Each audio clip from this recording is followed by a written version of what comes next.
હું ભગતસિંહ મેં જ કહ્યું હતું કે મેરી દુલ્હન આઝાદી જ છે.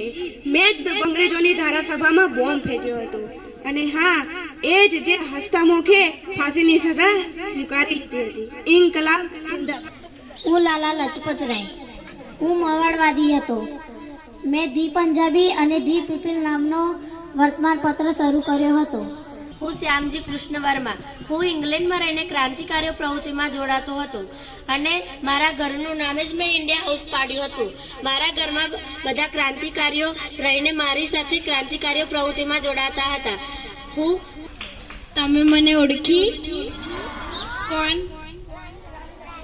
मैं लक्ष्मीबाई गंगाधर राव की पत्नी नवलकर वंश की वधू प्रतिज्ञा करती हूँ जब तक मेरे शरीर में रक्त है, जब तक मेरे हृदय में धड़कन है, जब तक मेरे श्वास में प्राण है, मैं पूर्ण निष्ठा से झांसी की सेवा करूंगी.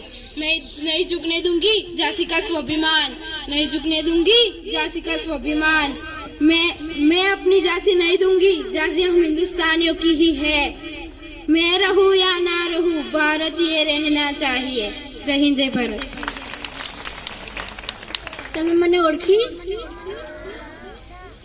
હું મેડમ ભીખાઈજી રુસ્તમ કામા.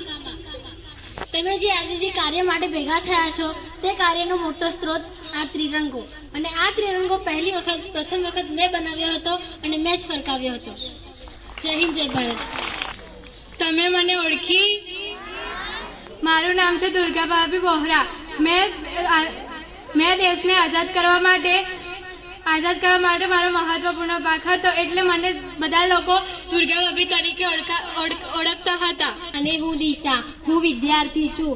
આ બધા ક્રાંતિકારીઓએ અપાવેલી આઝાદીને પ્રજાસત્તાક બનાવવાનું સ્વપ્ન હું પૂરું કરીશ. જય હિન્દ.